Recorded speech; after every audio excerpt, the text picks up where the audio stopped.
Hello viewers, welcome to আনন্দম academy. আজকের ভিডিওতে থাকছে শহীদ যতীন্দ্রনাথ দাস, এই যে চ্যাপ্টারটি রয়েছে তোমাদের বাংলার, এই চ্যাপ্টার থেকে সাজেশন থাকছে আজকের ভিডিওতে, প্রশ্ন উত্তরের সাজেশন। তোমরা অবশ্যই এই প্রশ্নগুলো মুখস্থ করে নেবে। এসো তাহলে ভিডিওটি শুরু করা যাক। এবং একটি কথা বলবো, যারা চ্যানেলে নতুন আছে অবশ্যই চ্যানেলটিকে সাবস্ক্রাইব করে রাখ। তাহলে দেখে নাও প্রথমে ছোট প্রশ্নগুলো, ঠিক আছে? তো যেগুলো 1 নম্বরের থাকতে পারে। তো প্রথমেই দেখো যে প্রশ্নটা রয়েছে, যতীন দাস কোথায় জন্মগ্রহণ করেছিলেন? তাহলে উত্তর এভাবে লিখবে, যতীন দাস 1904 সালের 27 অক্টোবর কলকাতার সিকদার বাগান অঞ্চলে জন্মগ্রহণ করেছিলেন। তারপর 2 নম্বর কোশ্চেনটা দেখো, যতীন দাসের দুটি ছদ্মনাম কী ছিল? তাহলে প্রথম ছদ্মনামটা ছিল রবিন, আর পরে হয়েছিল কালীবাবু। তাহলে প্রথমে যখন বিপ্লবী দলে প্রথম যোগদান করেছিল সেই সময় তার ছদ্মনাম ছিল রবিন, তারপরে কালীবাবু, ঠিক আছে? তারপর 3 নম্বর কোশ্চেনটা দেখো, মিস্টার প্যাট্রি কে ছিলেন? উত্তর লিখবে, মিস্টার প্যাট্রি ছিলেন তৎকালীন ব্রিটিশ গোয়েন্দা বিভাগের প্রধান। তারপর 4 নম্বরের কোশ্চেনটা দেখো, যতীন দাসের ছোট ভাই এবং বোনের নাম কি ছিল? একমাত্র বোন ছিল, তো ছোট ভাইয়ের নাম ছিল কিরণচন্দ্র দাস এবং বোনের নাম ছিল লাবণ্য প্রভা। আচ্ছা, তারপরে 5 নম্বর কোশ্চেনটা দেখো, মিয়ানওয়ালি জেল কোথায় অবস্থিত? তাহলে উত্তর লিখবে, পাঞ্জাবের মরু অঞ্চলে অবস্থিত মিয়ানওয়ালি জেল। তারপর 6 নম্বর দেখো, ইন্ডিয়ান স্ট্রাগল কার লেখা? উত্তর লিখবে, নেতাজি সুভাষচন্দ্র বসুর লেখা। তাহলে এখানে আমি এই 6টা কোশ্চেন দিলাম, ঠিক আছে? এগুলো অবশ্যই মুখস্থ করবে।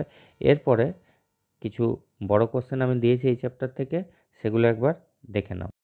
তাহলে দেখো প্রথমেই যে বড় কোশ্চেনটা তোমাদের মুখস্থ করতে হবে সেটা হচ্ছে 1 নম্বর, দেখো যতীন দাসের পিতা মিউনিসিপ্যাল কর্পোরেশনের স্থায়ী চাকরিতে ইস্তফা দিয়েছিলেন কেন? এর ফল কি হয়েছিল? তো এই প্রশ্নটার উত্তরটা দেখো এইভাবে তোমরা লিখতে পারো, 1901 সালের দশহরার দিনে যতীন দাসের পিতা বঙ্কিম বিহারী দাস সপরিবারে গঙ্গা স্নান করে একটা ফিটন গাড়িতে চেপে বাড়ি ফিরছিলেন। পথে রেড রোডে কয়েকটি ব্রিটিশ টমি মানে সৈনিক, কয়েকটি ব্রিটিশ টমি তাদের জোর করে ওই গাড়ি থেকে নামিয়ে দিয়ে নিজেরা গাড়ি চেপে চলে যায়।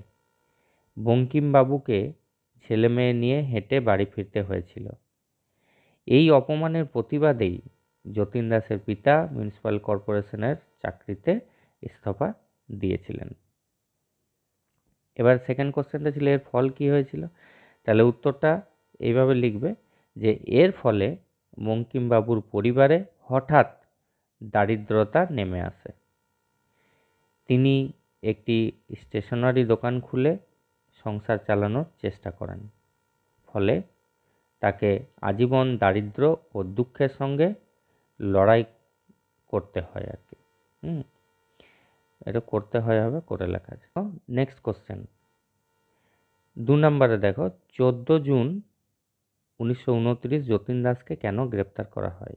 তাহলে উত্তরটা তোমরা এইভাবে লিখবে, 1929 সালের 8 এপ্রিল দিল্লিতে কেন্দ্রীয় ব্যবস্থাপক সভার অধিবেশনে সভ্যদের আসনের পাশেই হঠাৎ একটি শক্তিশালী বোমা ফাটান ভগৎ সিং ও বটুকেশ্বর দত্ত। বিচারে তারা দুজনেই যাবজ্জীবন কারাদণ্ডে দণ্ডিত হন।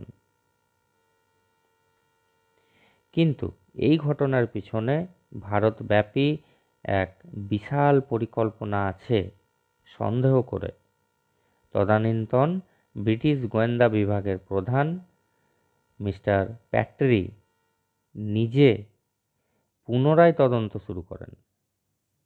এর ফলে 30টি নামের একটি তালিকা বেরিয়ে আসে, যার মধ্যে অন্যতম ছিলেন যতীন দাস।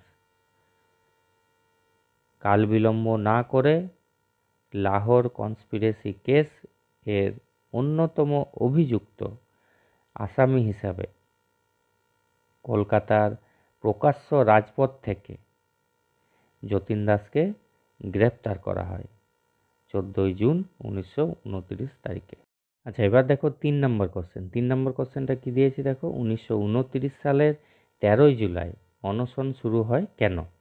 তাহলে উত্তরটা তোমরা এভাবে লিখবে, বিপ্লবীদের ওপর লাহোর সেন্ট্রাল জেলে যে অমানসিক পুলিশি অত্যাচার চলছিল তার প্রতিবাদে 13ই জুলাই রবিবার 1929 সাল থেকে যতীন দাস, ভগৎ সিং ও বটুকেশ্বর দত্ত সহ মোট 16 জন বিপ্লবী সমবেতভাবে অনশন শুরু করেন। তাহলে এইভাবে সুন্দর করে লিখবে তোমরা, তাহলে শর্টেও হবে, সুন্দর করে উত্তরটাও লেখা হবে।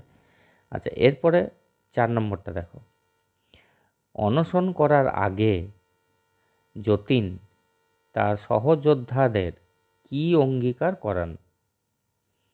তিনি অনশন ভঙ্গ করবেন না কেন? সেকেন্ড কোশ্চেনটা, 4 নম্বরে 2টো কোশ্চেন লাগানো আছে। তো দেখো এটার উত্তরটা কিভাবে লিখবে।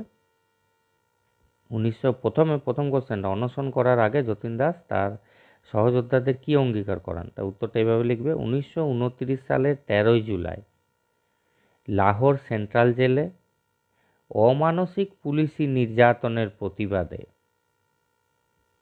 বিপ্লবী যতীন দাস অনশন শুরু করার আগে তার অনশনকারী সহযোদ্ধাদের অঙ্গীকার করিয়ে নেন যে তাদের দাবিগুলির যথাযথ মীমাংসা হয়ে গেলে তারা অবশ্যই অনশন ভঙ্গ করবেন। তারপরে এটা অঙ্গীকার করিয়েছিল। তারপরে 2 নম্বর কোশ্চেনটা, তিনি অনশন ভঙ্গ করবেন না কেন? তো তারপরে নেক্সট কোশ্চেনটা দেখো, তার উত্তর নিচে এরকম প্যারা চেঞ্জ করে লিখেছি, তোমরাও এরকম লিখবে, তাহলে ভালো হবে। তো দেখো এইভাবে লিখবে, যতীন দাস মানে তিনি অনশন ভঙ্গ করবেন না কেন? যতীন দাস অনশন ভঙ্গ করবেন না, তিনি মনে করেন তার পক্ষে এই অনশনই হবে মাতৃভূমির শৃঙ্খলা মোচনের এক অভাবনীয় সুযোগ। এইভাবে কিন্তু এটা বই থেকেই লিখেছি গুছিয়ে, আমি বইয়ের মধ্যেও তোমাদের আছে। তো যাই হোক, এইভাবেই তোমরা কিন্তু উত্তরটা লিখবে। তো এই যে শহীদ যতীন দাস থেকে আমি তোমাদের দেখালাম বড় কোশ্চেনগুলো, 4টি কোশ্চেন, ঠিক আছে? তো এই 4টি কোশ্চেনই তোমাদের সাজেশন হিসাবে রইলো। তোমরা এই 4টি কোশ্চেন অবশ্যই মুখস্থ করবে, এবং আমি কটা ছোট প্রশ্নও দেখালাম 5-6টা, তো সেগুলো অবশ্যই মুখস্থ করে নেবে, তাহলে কিন্তু তোমাদের পরীক্ষা দিতে খুব সুবিধা হবে। এগুলোই কিন্তু সাজেশন মনে রাখবে। এখানেই শেষ করছি, ভালো থাকবে।